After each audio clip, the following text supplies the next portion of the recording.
ഇതിൻ്റെ ഒപ്പം ചേർന്ന് ഒരു കാര്യം രണ്ട് ഭാഗമായിട്ടെടുക്കാം. അത് കേരളത്തിൻ്റെ വികസനമാണ്. ആ കേരളത്തിൻ്റെ വികസനത്തിന് ഒരു ഭാഗം കൂടിയുണ്ട്. നമ്മുടെ സാധാരണ റോഡും പാലവും ഉൾപ്പെടെയുള്ള പശ്ചാത്തല വികസനമാണ് പൊതുവെ വികസനമെന്ന് പറയുമ്പോൾ കാണുക. ഞങ്ങൾ വികസനമെന്ന് പറയുമ്പോൾ കാണുന്നത് ഈ സാമൂഹ്യ ജീവിതത്തിൻ്റെ ഭാഗമായിട്ട് നമ്മോടൊപ്പം കഴിയുന്ന മനുഷ്യൻ്റെ വികസനം കൂടിയാണ്. ക്ഷേമപ്രവർത്തനങ്ങൾ ഉൾപ്പെടെ ചേരുമ്പോഴാണ് അത് പൂർണ്ണമാവുക. നിങ്ങൾക്കറിയാം, ഇന്ത്യയുടെ വികസനം ഇന്ത്യ 3-ാം സ്ഥാനത്തേക്ക് വരികയാണ് എന്നാണ് ഇപ്പോൾ നരേന്ദ്രമോദി പറയുന്നത്. ആരാണ് ലോകത്ത് 3-ാം സ്ഥാനത്തേക്ക് വരുന്നത് എന്ന് ഞാൻ പറയാതെ നിങ്ങൾക്കറിയാം. ഇന്ത്യയിലെ ഏറ്റവും വലിയ മുതലാളിയെ കോർപ്പറേറ്റ് മാനേജ്മെൻറ്റ് സംവിധാനത്തെ ലോകത്തിലെ ഏറ്റവും വലിയ മുതലാളിയാക്കാനാണ് നരേന്ദ്രമോദിയുടെ ശ്രമം. ഇത് തന്നെയാണ് മുമ്പ് കോൺഗ്രസ് ശ്രമിച്ചത്.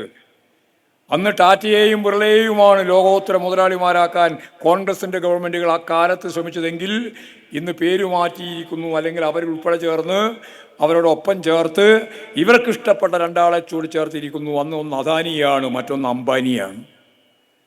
അദാനിമാരെയും അംബാനിമാരെയും ലോകത്തിലെ ഏറ്റവും വലിയ മുതലാളിമാരാക്കാൻ, എന്നിട്ട് അതിൻ്റെ വികസനത്തിൻ്റെ ചെലവ് നമ്മുടെ നാട്ടിലെ കോടിക്കണക്കിന് മനുഷ്യൻ്റെ ഭാഗമായിട്ട് എഴുതി വെക്കാൻ, എന്നിട്ട് ഇന്ത്യ വികസിക്കുന്നു എന്ന പല്ലവി പറയാൻ.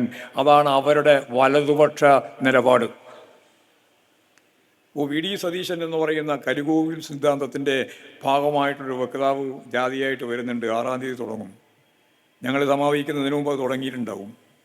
അവിടെ ഇവിടെയെല്ലാം ബോർഡ് എഴുതി വെച്ചിട്ടുണ്ട്. എറണാകുളത്ത് നിന്ന് സ്പെഷ്യലായിട്ട് വന്ന വിഭാഗമാണ് ജാഥാ റൂട്ട് നോക്കിയിട്ട് ചുമരെഴുതുന്നത്. എല്ലാ വലിയ വലിയ ബോർഡുകളിലും അവർ എഴുതി വെച്ചിട്ടുണ്ട്. ചെറിയ ബോർഡുകളുണ്ട്. എല്ലാം ഇവൻറ്റ് മാനേജ്മെൻറ്റിൻ്റെ ഭാഗമായിട്ടാണ്. എറണാകുളം സെറ്റാണ് കാസർഗോഡ് മുതൽ എഴുതിക്കൊണ്ടിരിക്കുന്നത്. ഇപ്പോഴും എഴുത്ത് നടക്കുകയാണ്. കോടാനുകോടി രൂപയാണ് അതിനു വേണ്ടി ചിലവാക്കുന്നത്. അതിൽ സൂക്ഷ്മമായിട്ട് പരിശോധിച്ചപ്പോൾ അവർ എഴുതി വെച്ച ഒരു കാര്യം, ഞങ്ങൾ കേരളത്തെ വീണ്ടെടുക്കും എന്നാണ്. കേരളത്തെ വീണ്ടെടുക്കുമെന്ന് പറയുന്നതിൻ്റെ അർത്ഥം എന്താണ് എന്ന് ഞങ്ങൾ ഈ ജാതിയിൽ ചോദിക്കുകയാണ്. പറയട്ടെ, ഈ കേരളം നേടിയിട്ടുള്ള നാഷണൽ ഹൈവേ 66 വേണ്ടെന്ന് പറഞ്ഞ് ഉമ്മൻചാണ്ടി തിരിച്ചയച്ചതാണ്. ഇപ്പോൾ 5 കൊല്ലം 10 കൊല്ലമാകുമ്പോഴേക്ക് ഈ വരുന്ന ഫെബ്രുവരി മാസം മാർച്ച് മാസം ആദ്യമായി ഈ കേരളത്തിലുടനീളം ഒരറ്റം മുതൽ തലപ്പാടി മുതൽ തിരുവനന്തപുരത്തിൻ്റെ അതിർത്തിയായ കളിക്കാവളി വരെയുള്ള ഈ കിലോമീറ്റർ മുഴുവൻ മിക്കവാറും ഇപ്രാവശ്യം അതിൻ്റെ മഹാഭൂരിപക്ഷം റീച്ചുകളും ഇപ്രാവശ്യം ഇമ്മാസമോ അടുത്ത മാസം ആദ്യമോ കേന്ദ്രമന്ത്രിയും കേരളത്തിൻ്റെ മുഖ്യമന്ത്രി ഉൾപ്പെടെ ചേർന്ന് ഉദ്ഘാടനം ചെയ്യാൻ പോവുകയാണ്. ഓരോ റീച്ചായിട്ട്. പാടില്ല, പറ്റില്ല, ഈ നാഷണൽ ഹൈവേ വേണ്ട എന്നായിരുന്നില്ലേ നിങ്ങളുടെ മുദ്രാവാക്യം? അതല്ലേ തളിപ്പറമ്പിൻ്റെ ഭാഗമായിട്ട് സമരം ആരംഭിച്ചപ്പോൾ യൂത്ത് കോൺഗ്രസ്സുകാരും മൂത്ത കോൺഗ്രസ്സുകാരും BJPക്കാരെല്ലാം നിങ്ങൾക്കറിയുന്നത് പോലെ കൽക്കത്തയിൽ പോയിട്ട് മണ്ണും വാരി വന്ന് അവർ പറഞ്ഞു, ഇതാ ഈ മണ്ണ് ബംഗാളിലെ ഇടതുപക്ഷത്തെ അവസാനിപ്പിച്ച മണ്ണാണ്. ആ മണ്ണടിസ്ഥാനപ്പെടുത്തിയിട്ട് അവർ സമരം നടത്തിയില്ലേ? വയൽക്കിളികൾ. നാഷണൽ ഹൈവേ പാടില്ല എന്നാണ്, നാഷണൽ ഹൈവേ വേണ്ട എന്നാണ്. വെള്ളപ്പൊക്കം വന്ന് കുറച്ച് കുഴപ്പമുണ്ടായപ്പോൾ വെള്ളപ്പൊക്കത്തിൻ്റെ ഭാഗമായിട്ട് അവിടെയും ഇവിടെയും മണ്ണിടിഞ്ഞപ്പോൾ അവർ പറഞ്ഞു, അതാ ഞങ്ങൾ അന്നേ പറഞ്ഞില്ലേ ഇത് കുഴപ്പമാണെന്ന്, നാഷണൽ ഹൈവേ വേണ്ട. ഞങ്ങൾ അഭിമാനത്തോട് പറയാണ്, കേരളത്തിൻ്റെ ഒരു 50 വർഷക്കാലത്തെ വളർച്ച ആദ്യം തന്നെ കണ്ട് ഫലപ്രദമായ ഇടപെടൽ നടത്തിയതിൻ്റെ ഭാഗമായിട്ട് തന്നെയാണ് എന്ത് പ്രയാസമുണ്ടായാലും നാഷണൽ ഹൈവേ 66 വേണം എന്ന് തീരുമാനിക്കുകയും അത് പ്രാവർത്തികമാക്കുകയും ചെയ്തത്. നിങ്ങൾ കേരളം വീണ്ടെടുക്കുമ്പോൾ നാഷണൽ ഹൈവേ ഒഴിവാക്കുമോ? അല്ല സംരക്ഷിക്കുമോ? ഒഴിവാക്കുന്നവർ പറയട്ടെ, എന്താ വീണ്ടെടുക്കുന്നത്? എങ്ങനെയാണ് വീണ്ടെടുക്കുക? മലയോര ഹൈവേ, തീരദേശ ഹൈവേ 10,000 കോടിയാണ് ഞങ്ങൾ കൊടുത്ത് തീരുമാനിച്ചിട്ടുള്ളത്. 10,000 രണ്ടിനും. ആ 2 റോഡും ഈ കേരളത്തിൻ്റെ വളരെ പ്രധാനപ്പെട്ട ഗതാഗത സംവിധാനത്തിൻ്റെ നാഴികക്കല്ലായിട്ട് നിലകൊള്ളുകയാണ്. ഒന്ന് മലയോരത്ത്, മറ്റൊന്ന് തീരദേശത്ത്. നടുക്കേ കൂടിയാണ് ഈ പറയുന്ന നാഷണൽ ഹൈവേ 66. ഗേൽ പദ്ധതി വേണ്ട എന്ന് നിങ്ങൾ പറഞ്ഞു. ഗേൽ പദ്ധതി ഞങ്ങൾ നടപ്പിലാക്കി. വേണ്ട എന്ന് പറഞ്ഞാൽ നിങ്ങൾ അതിൻ്റെ വീണ്ടെടുപ്പ് എന്നിവിടെ അവസാനിക്കുമോ? കൂടംകുളത്തിൽ നിന്ന് വൈദ്യുതിയുമായിട്ട് കൊച്ചിയിലേക്ക് വരുന്ന ലൈൻ വലിക്കാൻ നിങ്ങൾ അനുവദിച്ചില്ല. കാരണം അവിടെ ഭൂമി ഏറ്റെടുക്കേണ്ടതുണ്ട്, അത് വേണ്ട എന്ന് നിങ്ങൾ പറഞ്ഞു. ഞങ്ങളിത് വേണം എന്നും കൊച്ചിയിലേക്ക് ആ ലൈൻ എത്തിക്കുകയും ചെയ്തു.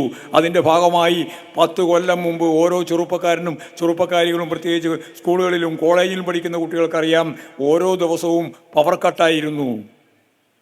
എത്ര കൊല്ലമായി പവർ കട്ട് കണ്ടിട്ട്? പവർ കട്ട് എന്ന് പറഞ്ഞാൽ നമ്മുടെ കുട്ടികൾക്ക് ഇപ്പോഴറിയോ? എന്തേ, എവിടെ പോയി? ഇനി വീണ്ടെടുക്കുക എന്ന് പറഞ്ഞാൽ പഴയ പവർ കട്ടിലേക്ക് കേരളത്തെ മാറ്റുമോ? നിങ്ങൾ പവർ കട്ടിലേക്ക് നിങ്ങൾക്ക് മാറ്റാൻ കഴിയോ? സ്കൂൾ തുറന്ന് ആദ്യത്തെ പരീക്ഷ, ആദ്യം 3 മാസം കഴിഞ്ഞതിനുള്ള ശേഷമുള്ള ഓണപ്പരീക്ഷ, ആ പരീക്ഷ വരുന്നത് വരെ കുട്ടികൾക്ക് ടെക്സ്റ്റ് പുസ്തകമില്ല. ചില അധ്യാപകർ എവിടുന്നോ കിട്ടിയ പുസ്തകം കൊണ്ടുവന്ന് ഫോട്ടോസ്റ്റാറ്റ് എടുത്ത് കുട്ടികൾക്ക് കൊടുത്ത അനുഭവമല്ലേ ഉണ്ടായിരുന്നത്. പരീക്ഷ വരെ പുസ്തകമില്ല. ഇപ്പോഴതാണോ ചിത്രം? സ്കൂൾ പൂട്ടുമ്പോൾ അടുത്ത കൊല്ലത്തേക്കുള്ള പുസ്തകമായി. ഇത് നിങ്ങൾ വീണ്ടും തിരിച്ചു കൊണ്ടുവരും എന്ന് പറഞ്ഞാൽ ഈ പുസ്തകമില്ലാത്ത അവസ്ഥയിലേക്ക് നിങ്ങൾ വിദ്യാഭ്യാസത്തെ തള്ളിവിടുവോ? ആയിരക്കണക്കിന് സ്കൂളുകൾ പൂട്ടാൻ തീരുമാനിച്ചവരാണ് നിങ്ങൾ. പൊതുവിദ്യാലയങ്ങൾ ഞങ്ങൾ തീരുമാനിച്ചു, ഒരു വിദ്യാലയവും പൂട്ടാൻ ഉദ്ദേശിക്കുന്നില്ല. ഫലപ്രദമായ രീതിയിൽ വിദ്യാഭ്യാസ മേഖല ഇടപെട്ട് അതിൻ്റെ പശ്ചാത്തല സൗകര്യം ഉൾപ്പെടെ വികസിപ്പിച്ച് നമുക്ക് മുന്നോട്ടേക്ക് പോയാൽ പൊതുവിദ്യാലയങ്ങൾ ശക്തിയായിട്ട് കരുത്തുറ്റ ഒരു ഇടമായിട്ട് നിലകൊള്ളും. ഞങ്ങൾ പറഞ്ഞത് അതിൽ നിന്ന് നിങ്ങൾ വ്യത്യസ്തമായി സ്കൂളുകൾ പൂട്ടാൻ, അതുപോലെ വിദ്യാഭ്യാസ സ്ഥാപനങ്ങൾ പൂട്ടാൻ നിങ്ങൾ വീണ്ടെടുപ്പിൻ്റെ ഭാഗമായിട്ട് തയ്യാറാവുമോ? ഇങ്ങനെ ആയിരക്കണക്കിന് പറയാനുണ്ട്. 1, 2, 10, 100 ഞാൻ ഈ ജാഥയുടെ ഭാഗമായിട്ട് പറഞ്ഞ് അവസാനിപ്പിക്കാൻ സാധിക്കുന്നതല്ല. നിങ്ങളുടെ എല്ലാ അനുഭവത്തിന് വെളിച്ചത്തിലുണ്ട് ഓരോന്നും. ആശാ വർക്കർമാരെ സംബന്ധിച്ചിടത്തോളം നിങ്ങൾ വല്ലാത്ത മുതലക്കണ്ണീർ ഒഴുക്കുന്നവരാണ്. ഈ പറയുന്ന കോൺഗ്രസ്, UDF.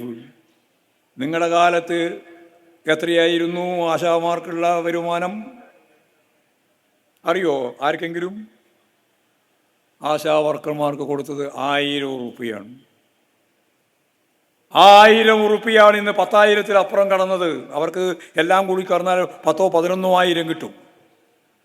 1000 കഴിച്ച് ബാക്കി മുഴുവൻ കൊടുത്തത് ഇടതുപക്ഷ ജനാധിപത്യ മുന്നണി ഗവൺമെൻറ്റാണ് ഈ കേരളത്തിൽ. അതാണ് കേരളം. അംഗൻവാടിയുടെ കാര്യത്തിലും അത് തന്നെയാണ്, പാചകത്തൊഴിലാളിയുടെ കാര്യത്തിലും അത് തന്നെയാണ്, പ്രീ പ്രൈമറി അധ്യാപകരുടെ കാര്യത്തിലും അത് തന്നെയാണ്, അതുപോലെ തന്നെ സാക്ഷരതാ പ്രേരകന്മാരുടെ കാര്യത്തിലും എല്ലാം അങ്ങനെയാണ്. ഞാനിതെല്ലാം പറഞ്ഞതിൻ്റെ പിന്നിലൊരു പ്രത്യയശാസ്ത്രപരമായ കാഴ്ചപ്പാടുണ്ട്.